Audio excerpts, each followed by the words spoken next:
Imagine, right, that you are the CEO of a massive global corporation. Okay, I'm with you. And you have this one department that is just like absolutely crushing it. Right. I mean, their training metrics are off the charts, their performance reviews are flawless, and they are dedicating more hours to professional development than literally anyone else in the building. Sounds like the dream team, honestly. Exactly. So, as a leader, your immediate instinct is to take that group of people, put them in charge, give them the reins to the company, and just watch your profits soar. Right. Yeah, I mean, that is just basic logical management. You elevate your top performers. But what if, instead of doing that, you took your most highly trained, highest performing demographic and you just locked them in the break room? Wait, what? Yeah. You didn't let them on the executive board. You barely let like half of them onto the sales floor. And you just let all that incredible talent sit there, completely disconnected from the actual engine of your business. I mean, you would call that a catastrophic failure of leadership. Totally irrational, right? It would be institutional self-sabotage. Yeah. You are actively paying the cost to build all this human capital and then willfully refusing to reap the return on that investment. Exactly. But here's the wild thing. We aren't talking about a corporation today. No, we are not. We are talking about a country, and we aren't looking at quarterly earnings reports. We are looking at the foundational metrics of human survival and flourishing. The really big picture stuff. Right. So if you are joining us today, you are someone who loves a structured approach to complex information, and, you love those aha moments where messy data finally clicks into a clear picture. Those are the best moments. They really are. So today our mission for this deep dive is to unpack a paradox that absolutely shatters our standard categories of global success and failure. It really breaks the mold. It does. We are looking at a highly customized, rigorous set of data. This 15-page presentation outline focused entirely on the South American nation of Suriname. And we're cross-referencing that with decades of global human development indicators. Right. Massive data sets. And the story this data tells is one of the most fascinating mysteries in modern developmental economics. It really is a diagnostic puzzle. I mean, when we analyze a nation's development, we usually expect to see, like, correlations. Right. Lines moving together. Exactly. Yeah. If education goes up, economic empowerment usually goes up. If health improves, poverty usually declines. We like our data to be clean and predictable. We do. But the data we are diving into today is incredibly murky, largely because we are dealing with a society that has achieved something statistically miraculous. While simultaneously remaining trapped in this, developmental holding pattern. Yes. So let's just put the core mystery right on the table. In the data we have on page 1 of this presentation, there is this one focal point that just stops you in your tracks. The blank slide. Yes, imagine a blank slide with just 2 numbers on it. It's a comparison on the Gender Development Index, or the GDI. Now, for those of us who don't spend our weekends reading economic white papers, the GDI basically measures gender equality in basic human development, right? Correct. Health, education, living standards. Yeah. A score of 1.0 means perfect, absolute equality between men and women. Perfect balance. Exactly. And the world average right now is 0.955. Okay, 0.955.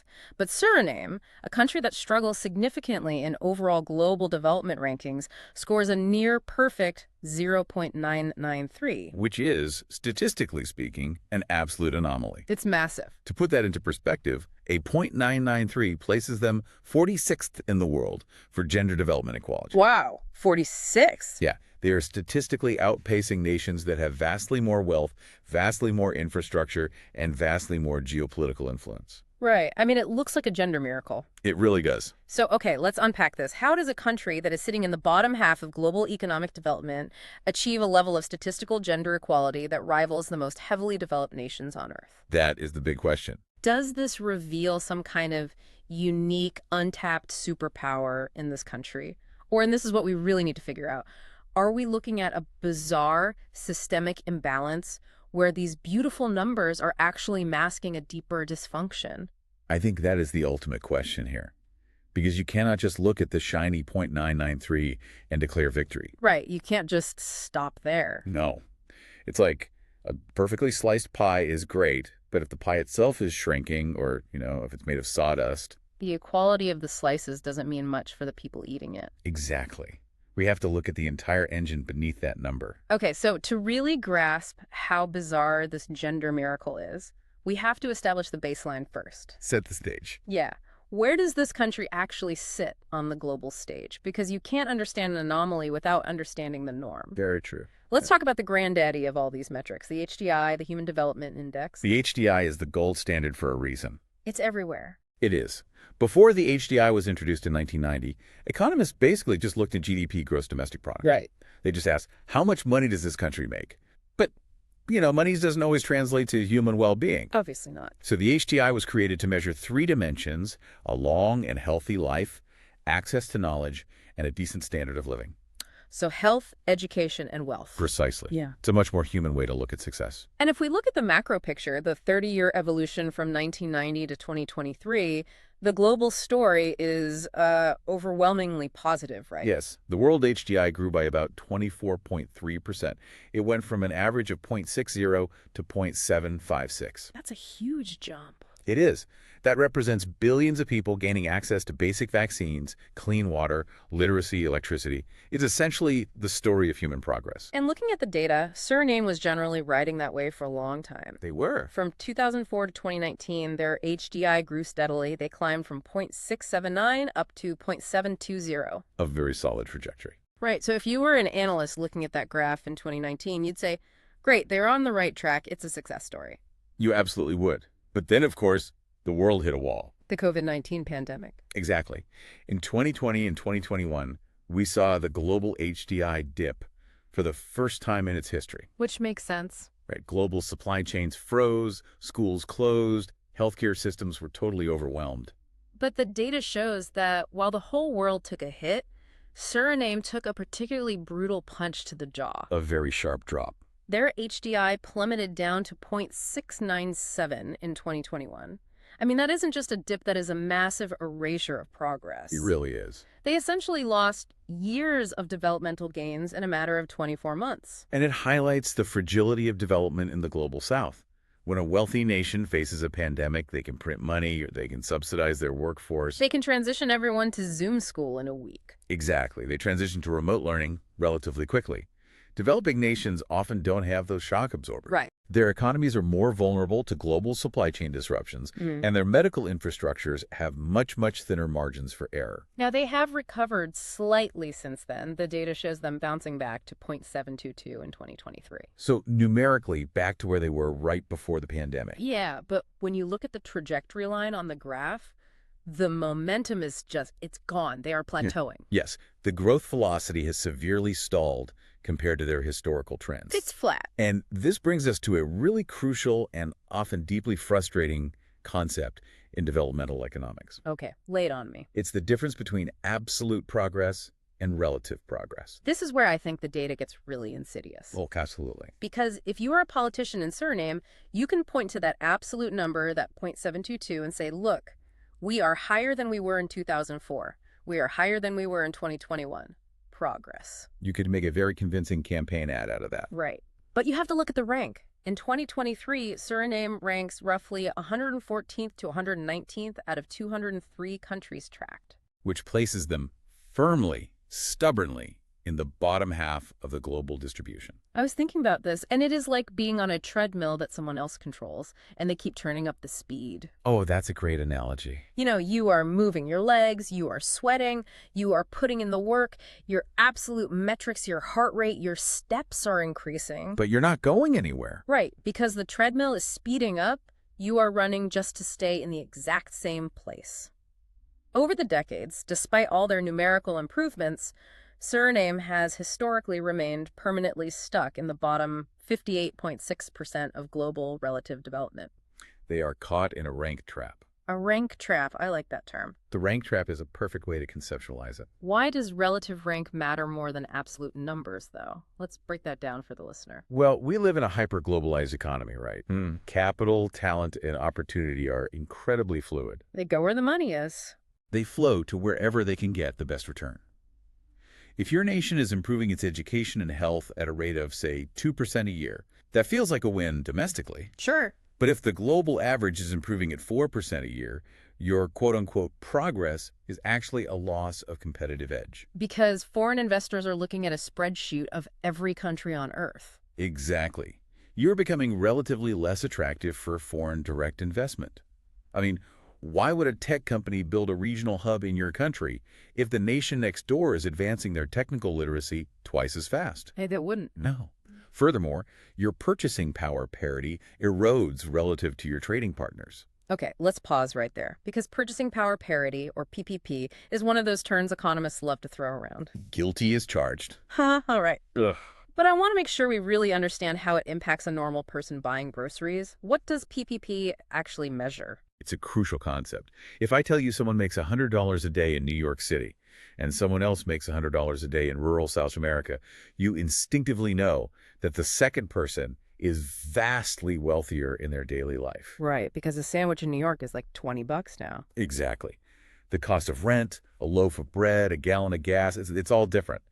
Purchasing power parity mathematically adjusts income to reflect the actual local cost of living. It levels the playing field. It levels the playing field so we can compare the true economic power of individuals across different nations. So when we look at income data adjusted for PPP, we aren't just looking at exchange rates. We are looking at what a person can actually afford to put on their dinner table. Precisely. And when a country is stuck in a rank trap, even if their absolute income is slowly rising, the global cost of goods like imported technology, medicine, machinery is often rising faster. So their actual purchasing power stagnates. Yes. You cannot view a nation's HDI in a vacuum. It is a race. And right now, Suriname is struggling to keep pace with the middle of the pack. Which brings us to a really stark reality check in this data. Section 2. Yeah. We need to look under the hood of that HDI score to see what is actually holding it down. We said HDI is made of health, wealth, and education. Right. Let's look at the split between health and wealth. Let's look at surviving versus thriving. This is where we see a massive divergence. On the health front, specifically life expectancy at birth, Suriname is actually holding its own quite well. Yeah, the data says a baby born in Suriname in 2023 can expect to live 73.6 years. Which is fascinating because the global average is 73.4. So Suriname slightly beats the world average for life expectancy. They do. The basic medical infrastructure to keep people alive into their early 70s, basic sanitation, vaccinations, emergency interventions, it is functioning. They are surviving. They are surviving, but survival is just the baseline. When we transition from surviving to thriving, when we look at the wealth component, the gross national income, or GNI, per capita, the floor completely falls out from under them. The numbers here are just stark. And remember, listener, we are talking in PPP dollars, so this is already adjusted for local living costs. Right. Apples to apples. Suriname's GNI per capita sits at $17,344, but the world average is $20,327. That is nearly a $3,000 gap per person. Think about what $3,000 in actual purchasing power means to a single family over the course of a year. It's a huge difference. That gap is everything. It means you can live a long life in Suriname, 73.6 years, but your economic agency during those years is severely constrained. Yes. You have less ability to absorb economic shocks like a broken down vehicle or a bad harvest. You have less capital to start a small business. Less of a safety net. Right. You have less discretionary income to invest in your children's extracurricular development. It is a long life, but it is a financially restricted one. You are living as long as the rest of the world, but with significantly less leverage. And this raises the most critical question about the future. Where is it heading? Exactly. If a nation has a $3,000 economic chasm to cross, their primary tool to build a bridge over that chasm is the third pillar of the HDI education. Ah, right. How is Suriname preparing its population to close that wealth gap in the coming decades? Well, the presentation gives us two different lenses to look at education. The first is mean years of schooling. The historical view. Yeah, this is basically asking, of all the adults walking around today, how long did they actually go to school? And currently, Suriname is fairly stable here. DR. The mean is 8.43 years compared to the global average of 8.7. So they are slightly behind, but it's not a catastrophic, unbridgeable gap. The adults have a baseline of middle school to early high school level education. But mean years of schooling is a lagging indicator. It tells us about the policies of the past. Right. What happened 20 years ago? Exactly. Yeah. If we want to know about the future, we have to look at the pipeline. We have to look at the indicator called expected years of schooling. And this is how long a young child entering the school system today is projected to stay in the system based on current enrollment trends across all age groups, right? Exactly. Demographers look at how many 10-year-olds are in school right now, how many 15-year-olds, how many 18-year-olds, and they synthesize that to project the future educational journey of a child starting today. Okay, that makes sense. And this is where the data reveals a terrifying downward trend. Suriname's expected years of schooling is only 10.96 years, And the world average? 13.04 years. Wow. Wait, let that sink in. The global expectation right now is that a child will get over 13 years of education. Yes. That basically means finishing high school and moving into a year or two of college, university, or specialized vocational training. That's the standard. But in Suriname, the expectation doesn't even hit 11 years. That means kids are dropping out before they finish high school. The foundation is stable today, yes, because the current adults have their 8.5 years. But the future pipeline is actively shrinking. That's so bad. And we have to place this in the context of the 21st century global economy. The global economy is not becoming simpler. No, it's getting way more complicated. It is becoming exponentially more knowledge intensive. It is more reliant on advanced digital skills, complex problem solving, and higher order technical literacy. It's like looking at a company's forward guidance. If a tech company says, hey, our past earnings were okay, but we are projecting our R&D department to shrink by 20% over the next decade, investors would panic. They would pull all their money out immediately. Right. Suriname is projecting that its next generation will have 2 fewer years of education than the global average. That $3,000 wealth gap is not going to close if the education gap is actually widening. It's mathematically impossible. You can't catch up if your workforce is systematically less prepared for the modern economy. And this paints a very concerning, but sadly very common, picture of a developing economy hitting a ceiling. Yeah. A stalled overall HDI, a massive wealth gap, and a shrinking educational pipeline.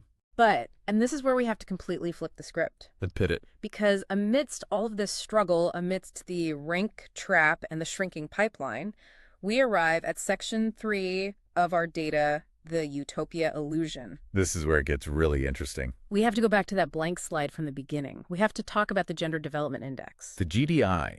Let's define exactly how this is calculated because it's brilliant. Walk us through it. It takes the exact same HDI metrics we just discussed, life expectancy, education, and income, and it calculates them separately for men and for women. Okay. Then it creates a ratio between the two. And as we established, Suriname scores a .993. They rank 46th globally. Which is wild. I just want to emphasize how jarring this is. They rank 119th in overall development, but 46th in the gender equality of that development. It is an absolute glaring anomaly. Let's break down the underlying numbers that create that .993, because the math is fascinating. Go for it. The female human development index score in Suriname is .717. The male human development index score is .722. The gap is .005. That is practically a rounding error. It is microscopic. On paper, in terms of the mathematical distribution of basic health and educational resources, it is a perfectly balanced society. Yes. It means that whatever resources Suriname has, however limited their national wealth might be compared to the global average, they are distributing those resources with almost perfect equity between men and women. There is no systemic preference for the health or baseline education of boys over girls. But wait, it goes deeper than just equity, because when you dig into these specific subcomponents of that GDI score on page 7, you find something the data highlights as a reverse generation gap. Yes. And this just blew my mind. Walk us through what you saw there. So usually when we think about developing nations, especially those struggling with wealth gaps, our implicit bias is to assume the men are getting the lion's share of the limited educational resources. Right, that's the stereotype. We assume the boys are sent to school, and the girls are kept home to help with domestic labor or are married off young. It's a common historical pattern. But in Suriname, the data is completely inverted. Women are significantly outperforming men in the classroom. It's striking. Let's look at those expected years of schooling we were just so worried about. For males, the expectation is only 10.59 years. But for females, it is 11.34 years. That is nearly a full year more of projected education for young women. A whole year. And importantly, that trend isn't just a recent phenomenon.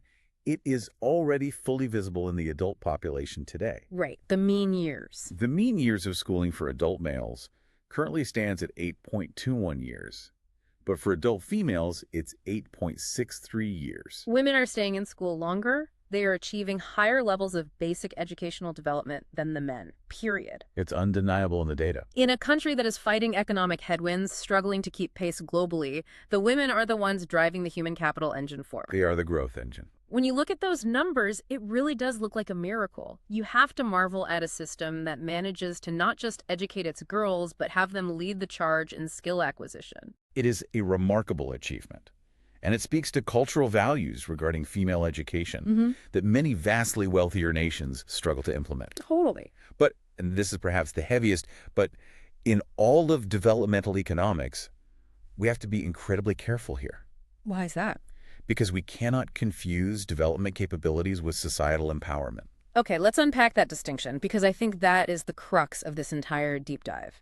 Capability versus empowerment. Capability is what the GDI measures. Are women healthy? Are they educated? Do they have the capacity to participate in a modern society? And Suriname says yes, absolutely. They do. But empowerment is different. Empowerment asks, are women actually allowed to use that health and education to exercise power? Right. Are they participating in the political decisions of the country? Are they active agents in the economy? And this brings us to the reality check. Page 8, the concrete ceiling. The hard truth. Because right next to the GDI in our data set is a totally different metric, the GII, the Gender Inequality Index. Exactly. The GII is the empowerment index. It looks at reproductive health, but crucially, it measures empowerment through parliamentary representation and economic status through labor market participation. It measures the reality of a woman's agency outside the classroom. Outside the classroom, yes. In the real world. And this is where the beautiful illusion of that 0.993 completely shatters. On the GII metric, Suriname ranks a dismal 102nd globally with a score of 0.391. It is a steep, jarring drop from their 46th place ranking in GDI. So if I am a listener sitting here connecting these dots, I am screaming at my device right now. I would be too. If the women in this country are statistically more educated than the men and they are living just as long, why on earth are they ranking so abysmally low in equality of actual opportunity? Where is the disconnect happening? The disconnect happens the moment a woman walks out of the schoolhouse doors. Oh. The disconnect is in structural power. The data lays out the damning statistics on political and economic participation. Let's get into those numbers. Let's look at the halls of power first. Despite their sheer educational dominance, women hold only 29.4% of parliamentary seats in Suriname. Wait, less than a third. Less than a third. So less than a third of the political, lawmaking, resource allocating power is held by the demographic that is statistically the most educated in the entire country. Yes. The laws governing the economy are being written predominantly by the less educated demographic. That is just staggering. And the situation becomes even more stark when you look at the labor force participation rate. Labor force participation meaning the percentage of the working age population that is either currently employed or actively seeking employment. Correct. For women in Suriname, that rate is only 47.8%. Less than half. Considerably less than half. Now, compare that to the men. 66.8% of men are in the labor force. Okay, we have to stop and really truly think about what this looks like in reality. Paint the picture. You have a society that is taking its precious, limited national resources and investing them into educating girls. The girls are doing the work. They're going to school. They're studying. They're outperforming the boys. They're building all this incredible, world-class human capital. All that potential. And then what? They graduate, they get their diploma, and the door to the actual economy is just slammed shut and deadbolted. That is precisely what the numbers demand we conclude. Suriname is a society that happily and successfully educates its girls, but actively blocks them from entering the boardroom, the broader economy, and the halls of political power. It's so frustrating. The pipeline from education to employment isn't just leaking, it is fundamentally broken. It goes back to the analogy at the very beginning of the show. The corporate one. Yeah. It's like they've built this massive high-performance engine out of female talent. They've polished it, they've fueled it with education, and then they refuse to connect it to the wheels of the car. They just leave it revving in neutral. And from a purely macroeconomic perspective, setting aside the obvious ethical and moral failures of gender discrimination, it is a disastrous economic inefficiency. It's leaving money on the table. Exactly. Remember that $3,000 per capita wealth gap we talked about Yeah, earlier? yeah. The GNI gap. You cannot hope to close a $3,000 gap with the rest of the world if you are intentionally sidelining your most educated demographic. It just can't. The global economy does not care how smart your population is on paper if they are not allowed to produce economic value in reality. It is entirely self-defeating. So, what is the actual toll of this misalignment? We've talked about lost economic potential, but what are the hidden costs of this kind of structural inequality? The human costs. Right, because when a society refuses to empower half its population, the consequences usually bleed into everything. They do. And to prove that these are deep structural issues and not just statistical blips or anomalies in one sector, the data points us to a very specific, highly revealing metric, maternal health. On page 9, yeah. Specifically, we need to look at the maternal mortality ratio, or MMR. This is the number of maternal deaths per 100,000 live births. Now, historically, this was actually one of Suriname's big success stories, wasn't it? It was a massive win for human development. From 1990 down to 2019, Suriname's MMR plummeted. It went from a terrifying 372.7 down to 96.5. That is incredible. I mean, that represents countless lives saved, families kept whole. It's beautiful to see. It points to better hospital infrastructure, the introduction of basic prenatal care, antibiotics, trained midwives. That is real, tangible development. It is.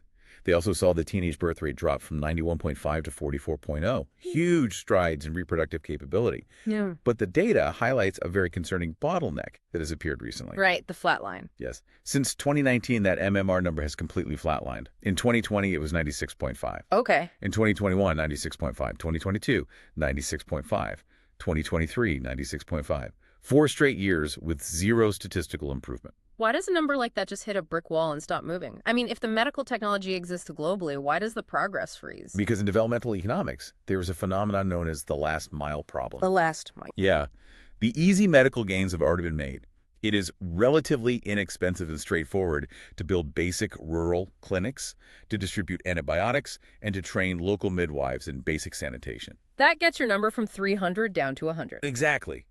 But to push that number from 96 lower towards the rates of fully developed nations, that requires complex systems. It requires paved roads so an ambulance can actually reach a rural village in the rain. Yes. It requires 247 surgical theaters, blood banks, highly specialized obstetricians. Exactly. And more importantly, it requires dismantling deeper systemic healthcare inequalities. Like what?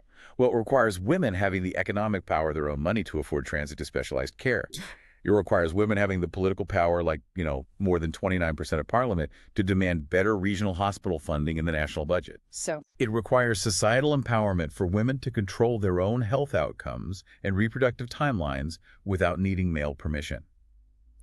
When maternal mortality flatlines like this, it is almost always a diagnostic symptom that a society has hit a structural wall regarding female empowerment. wow. You can't medicate your way out of structural inequality. You can't medicate your way out of structural inequality. That's a brilliant way to phrase it. The easy wins are gone. They are. And there are other hidden taxes that Suriname is paying for its internal disparities. Page 11 introduces a really fascinating metric called the IHDI, the Inequality Adjusted Human Development Index. The IHDI is a vital reality check. It essentially asks a very pointed question: what is the penalty a nation pays because its development is not shared equally among its citizens? Explain how that works practically. How do you adjust for inequality? Imagine 2 countries, country A and country B. Both have an average life expectancy of 70 years. Okay, simple enough. In country A, almost everyone lives to be exactly 70. But in country B, half the population dies at 40 due to poverty, and the elite half lives to 100. Oh, wow. Okay. The average is the same, but the human reality in country B is tragic. The IHDI uses a mathematical formula, often the Atkinson inequality measure, to penalize country B. It discounts the overall HDI value based on the severity of the internal disparities. It essentially says, The average is a lie, and we are going to tax your score for it. Precisely. So what is Suriname's tax bill? What is the penalty they are paying? It's remarkably steep. When you look at education, the inequality strips away 18.4% of Suriname's total developmental value in that sector. 18%. So because education is not distributed evenly, perhaps across different geographic regions or rural versus urban areas or different socioeconomic classes, the overall benefit of that education to the national engine is reduced by nearly a fifth. Yes, and life expectancy inequality strips away another 10.8%. So even though their absolute averages look somewhat okay on a global scale, the sheer disparities within the country are acting like massive anchors, dragging the true lived developmental value down. That's a perfect way to visualize it. And there's one more penalty the data points out. This one scales all the way up to the global level. Page 12, the PHDI. The Planetary Pressures Adjusted HDI. This is a relatively new but absolutely essential way of looking at development. It takes into account the environmental cost of a nation's growth. Well, because you can artificially boost your national wealth in the short term by burning down your rainforests or strip mining your mountains, but the planet and eventually your own citizens pays the ultimate price. Exactly. It measures carbon dioxide emissions per capita and material footprint. For Suriname, they emit about 4.25 tons of CO2 per capita. Which is actually right around the world average of 4.54 tons. They aren't massive outliers here. True. But the data notes that globally, when you apply this planetary pressure adjustment, it shrinks the worldwide HDI value by roughly 10.05%. Across the board. Yes. So Suriname is carrying what we might call the standard planetary original sin. Their development, much like most of the industrialized worlds, is reliant on a carbon footprint that inherently degrades the long-term sustainability of that very development. It is a debt that will eventually come due. Exactly. Okay, so we have spent a lot of time talking about macro-level averages, national engines, and hidden global taxes. The bird's eye view. Right. I want to shift gears and zoom all the way in. I want to look at the actual people on the ground, because when we talk about a 18.4% inequality penalty in education, that isn't just a number. No, it represents real lives. That represents real kids not going to school. Let's look at who is actually being left behind in Section 6. To do this, the data pulls from a very specific 2018 survey, the Multiple Indicator Cluster Survey, or MICS. Okay. And this survey data feeds into one of the most revealing metrics we have, the MPI, the Multidimensional Poverty Index. I love the MPI as a concept because it completely moves away from the old, flawed way of measuring poverty. The binary way. Yeah, the old way just asked, do you make less than $2.15 a day? But income alone doesn't tell you if someone is truly suffering. Exactly. The MPI asks, are you deprived of education, health, and basic living standards all at once? It asks if you have a dirt floor, if you lack access to clean drinking water, if your children are malnourished, if anyone in your house has completed 5 years of school. It looks at the actual gritty texture of poverty on the ground. It measures overlapping deprivations. And when you look at the core drivers of multidimensional poverty, specifically in Suriname, a truly shocking, counterintuitive truth emerges. It does. The single biggest driver, the factor contributing 28% to the entire MPI score, is a lack of years of schooling. Yep. Wait, hang on. I need to make sure I'm hearing this right. The single biggest driver of extreme multidimensional poverty in this country is a lack of schooling. That's what the data shows. But we just spent 30 minutes talking about how Suriname has this incredible gen miracle driven by high educational attainment. The GDI is 0.993 because people are so equally educated. How can both of those things be true at the same time? This is where all the data finally connects, and it reveals the ultimate tragedy of the situation.